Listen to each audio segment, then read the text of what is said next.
ಸಾಕಷ್ಟು ಭರವಸೆಗಳು ಜನರಲ್ಲಿ ಇದೆ. ಏನ್ ಹೇಳಕ್ ಬಯಸ್ತೀರಿ ಜನರಿಗೆ?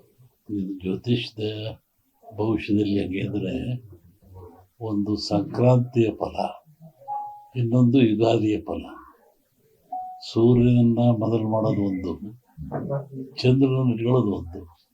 ಈ ಸಂಕ್ರಾಂತಿ ಫಲದಲ್ಲಿ ಸೂರ್ಯ ಉತ್ತರಾಯಣದ ಕಡೆ ಹೋಗ್ತಾನೆ. ಇದು ವಿಶೇಷವಾಗಿ ರಾಜರಿಗೆ, ಮಹಾರಾಜರಿಗೆ, ದೊಡ್ಡ ದೊಡ್ಡ ವ್ಯಾಪಾರಸ್ಥರಿಗೆ, ದುಡಿಮೆದಾರರಿಗೆ ಬರುತ್ತೆ. ಹೀಗಾಗಿ 14 ಸಂಕ್ರಾಂತಿ ಕಳೆದ ಮೇಲೆ ಈ ಭವಿಷ್ಯವನ್ನು ಹೇಳ್ಬೋದು. ಯುಗಾದಿ ಕಳೆದ ಮೇಲೆ ಮಳೆ, ಬೆಳೆಗಳು, ರೈತರದು, ಜನಜೀವನ, ಭೂಮಿದು ಹೇಳ್ಬೋದು. ಈಗ ಅತಂತ್ರ ಇದೆ ಈಗ ಅಲ್ವೇ? ಈ ಅತಂತ್ರದಲ್ಲಿ ಹೇಳೋದು ಕಷ್ಟ. ಮುಂದೆ 26 ಸ್ವಲ್ಪ ಕಷ್ಟ ಇದೆ, ಹೇಳ್ತೀನಿ ಯುಗಾದಿ ಮುಂದೆ.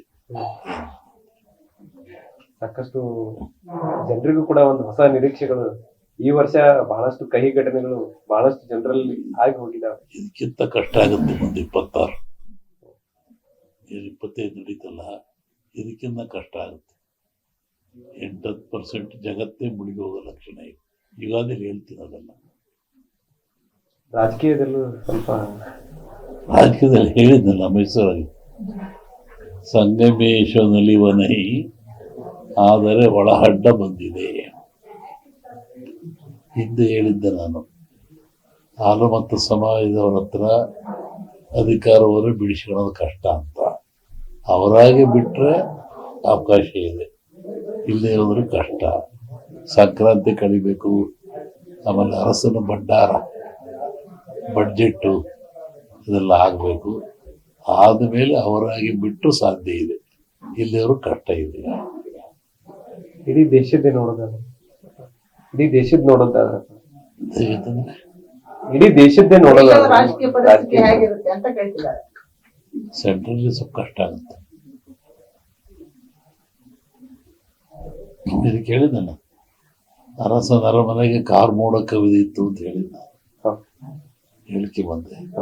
ಇದನ್ನು ಮೊನ್ನೆ ಹೇಳಿದ್ದಲ್ಲ, ಸಂಕ್ರಾಂತಿ ಕಳಿಬೇಕು, ಆಮೇಲೆ ಅರಸನ ಭಂಡಾರ ಬಡ್ಜೆಟ್ ಕಳಿಬೇಕು. ಅವರಾಗೆ ಬಿಟ್ಟರೆ ಅವಕಾಶ ಇದೆ. ಗುರುಗಳ ನಂದೊಂದು ಪ್ರಶ್ನೆ ಇದೆ.